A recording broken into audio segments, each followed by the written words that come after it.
पहला सवाल मेरा जाता है अनुराग भदौरिया जी को। अनुराग भदौरिया जी, तालमेल तो हो नहीं रही, सुर कहीं ताल कहीं, गीत कहां से बनेगा? और ये गीत सबके मन की पीड़ा बता रही है। उधर पार्लियामेंट सेशन में चाहे वो तृणमूल कांग्रेस हो, चाहे वो समाजवादी पार्टी हो, कम से कम प्रतिमा उठाकर कॉन्स्टिट्यूशन की नहीं चल रहे थे। अडानी पर पार्लियामेंट स्थगित करने पर एक मत नहीं थे।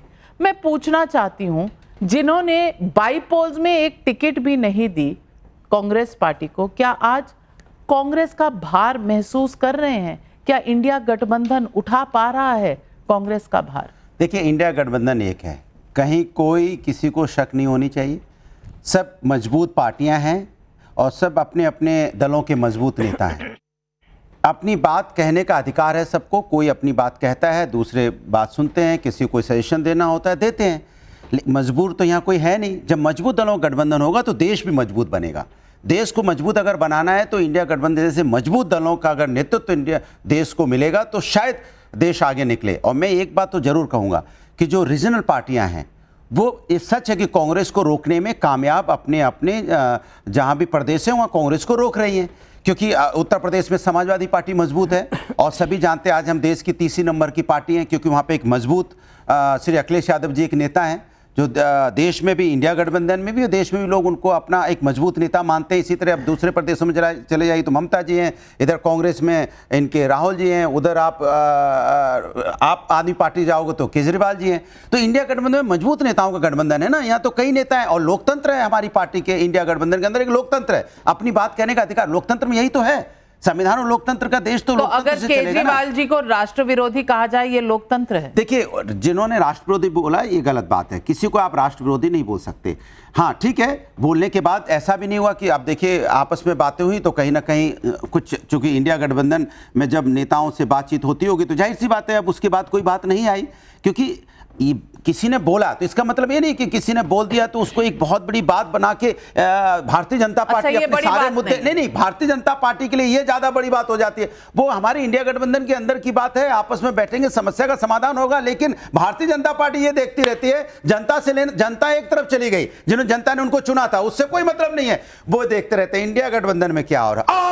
बोल दिया देखो बोल दिया, उसने कहा नहीं बोल दिया, मतलब कमाल है भाई, कुछ भी छोटी बात है। एक second India Bharatiya Janata party को बताया ना इंडिया गठबंधन कैसे नजर लगाए रहती है। एयरपोर्ट पे दो नेता मिले, इंडिया गठबंधन दो नेता मिले, उनमें बात नहीं हुई।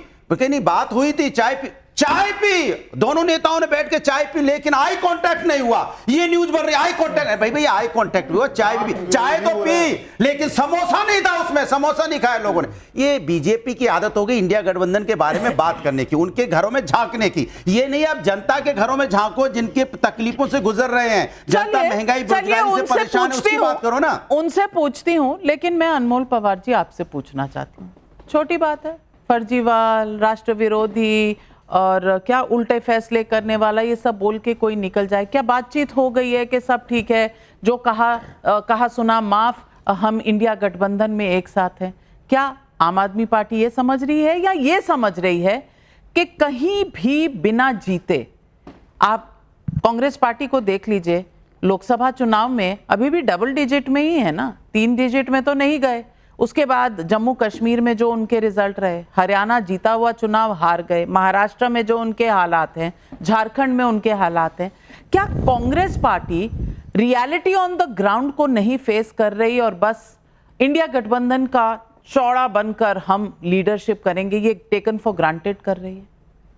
देखिए नाविका जी, अरविंद केजरीवाल जी देश की राजनीति में 2013 में उन्होंने कदम रखा था और पिछले 10 साल में जिस तरह के उन्होंने काम किए हैं दिल्ली की जनता के लिए और पंजाब में, एक नेशनल पार्टी हम 10 साल में बन के उभरे हैं। सबसे तेजी से बनने वाली नेशनल पार्टी है हम इस देश के इतिहास में।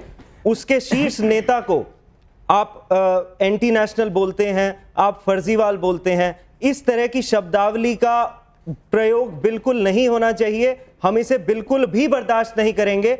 और किसी ऐसे वैसे नेता ने नहीं कहा, ये कांग्रेस के सीनियर नेता अजय माकन जो हैं उनकी तरफ से इस तरह के शब्द का इस्तेमाल किया जा रहा है। संदीप दीक्षित जो सांसद रहे हैं उनकी तरफ से इस शब्द का इस्तेमाल किया जा रहा है। तो कांग्रेस के शीर्ष नेतृत्व को इस पे जो है कार्रवाई करनी चाहिए।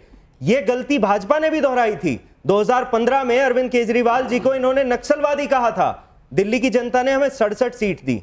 2019 में इन्होंने 2020 में इन्होंने हमारे नेता को टेररिस्ट कहा था, दिल्ली की जनता ने हमें 62 सीट दी। 2022 में पंजाब में इन्होंने हमारे नेता को खालिस्तानी कहा था, पंजाब में हिस्टोरिक विन था आम आदमी पार्टी का। और कल इनके भाजपा के प्रवक्ता ने आरपी सिंह जी ने ऑन एयर कहा है कि हम देशद्रोही हैं, और इस बार दिल्ली की जनता इन्हें भी सबक सिखाएगी और कांग्रेस की भी इस तरह के शब्दावली का बिल्कुल भी हम इसे किसी भी तरह से बर्दाश्त नहीं करेंगे। शीर्ष नेतृत्व को तुरंत इस पे कार्रवाई करनी चाहिए, जो भी यूथ लीडर थे। और आप एक चीज और देखिए, किस चीज की एफआईआर कराई है इन्होंने? हमने महिला सम्मान योजना लागू की, दिल्ली की महिलाओं को अरविंद केजरीवाल जी ने 2100 रुपए प्रति माह देने का वादा किया, इसलिए उन्होंने एफआईआर कराई। हमने कहा कि हम संजीवनी योजना लागू करेंगे, जिसमें 60 साल से ज्यादा की उम्र के बुजुर्ग जो हैं वो न केवल सरकारी बल्कि प्राइवेट अस्पताल में भी अपना मुफ्त में इलाज करा सकेंगे, इसलिए कांग्रेस ने हमारे ऊपर एफआईआर की। तो ये तो बिल्कुल बर्दाश्त नहीं होगा, तो दिल्ली की जनता भी चलिए, बहुत सही कहा आपने अनमोल पवार जी। अब शहजाद पूनावाला जी, पता नहीं अनुराग भदौरिया जी को गलत सुन रहा है या गलत समझ रहा है। वो कह रहे हैं इंडिया गठबंधन एक है, वहां आपने आम आदमी पार्टी के प्रवक्ता को सुन लिया, अब मर्ज ही नहीं पता तो दवा कब आएगी? देखिए, सबसे पहले तो, और मैंने किसी को इंटरप्ट नहीं किया, अभी उन्होंने कहा कि देशद्रोही कहना गलत है, ये अनुराग जी के शब्द है। और देश की नंबर 3 की पार्टी इंडिया अलायंस की नंबर 2 की पार्टी है। आज आपकी जिम्मेदारी है जाके कहना कि मोदी जी से बड़ा देशद्रोही कोई नहीं है दोस्तों। मोदी जी को देशद्रोही कहा, और पूर्व प्रधानमंत्री मनमोहन सिंह जी को इन्होंने कहा कि अंग्रेजों ने जितना नहीं लूटा उससे ज्यादा मनमोहन सिंह ने लूटा है। उसका भी वीडियो है, पर मैं वीडियो चलाऊंगा तो ये मेरी कोई तथाकथित एडिटेड वीडियो चलाएंगे, छोड़ देते इस विषय को। देखिए, इनकी समस्या ये है कि इंडिया अलायंस में no mission no vision, only commission, corruption, ambition, position. और इसीलिए ये पार्टियां, देखिए एक चीज नोट कीजिए, ये तहसीन यहाँ पे खड़ा है, वो अनमोल पवार जी तहसीन को पूरा जीरो करके पहले उभरे। ये अनुराग जी उत्तर प्रदेश में कैसे उभरे? कांग्रेस को जीरो करके। ये बिहार में कैसे उभरे? कांग्रेस को जीरो करके। डीएमके कैसे उभरी तमिलनाडु में? कांग्रेस को जीरो करके। तो कांग्रेस को समाप्त करके ही ये लोग बाहर आए। अब कांग्रेस जैसे उठने लगी तो इनको इनसिक्योरिटी महसूस हो रही है, और इसीलिए कांग्रेस के प्रति इन लोगों का जो भाव है वो है। पर राहुल गांधी को भी समझना चाहिए। देखिए, राहुल गांधी को हर रोज कोई इनका नेता, एक नेता जो है वो कहता है, वो एक मीम है, ऐसे पकड़ के बोलते तुझसे ना हो पाएगा राहुल, हर रोज कोई बोलता है। अब टीएमसी ने बोला तुझसे ना हो पाएगा राहुल, टीएमसी बनेगी अध्यक्ष। तो लालू जी कभी ऐसा स्टेटमेंट नहीं देते। लालू जी बोलते हैं हाँ हम ममता दीदी के साथ है। शरद पवार जी भी बोलते हैं हम ममता दीदी के साथ है। ओमर अब्दुल्ला बोलते हैं हम ममता दीदी के साथ है। फिर उद्धव सेना बोलती कांग्रेस की वजह से हम हार गए। अब इसके लिए जो नो कॉन्फिडेंस मोशन पारित हो रहा है राहुल गांधी में, उसमें आम आदमी पार्टी ने भी अपना नो कॉन्फिडेंस मोशन जोड़ दिया। मेरे 3 स्पेसिफिक सवाल है, क्योंकि आज की डिबेट ईयर एंडर डिबेट भी है एक तरीके से, इसमें स्पेसिफिक होना चाहिए। अनुराग जी, देश की तीसरी बड़ी पार्टी, देश की तीसरी बड़ी पार्टी, सेकंड नंबर पार्टी, हाँ सुन लीजिए, बिल्कुल सुन लीजिए, सुनिए, हाँ बिल्कुल ना, तो जवाब भी देना पड़ेगा। हाँ। अनुराग जी ने स्टार्टिंग में बोला इंडिया अलायंस एक है, तो दिल्ली में कांग्रेस जीतेगी तब इंडिया अलायंस की जीत होगी या आम आदमी पार्टी? क्योंकि दोनों में से कोई नहीं जीतने वाला, जीतने तो कोई नहीं वाला है। पर आप बता दीजिए पहली बात,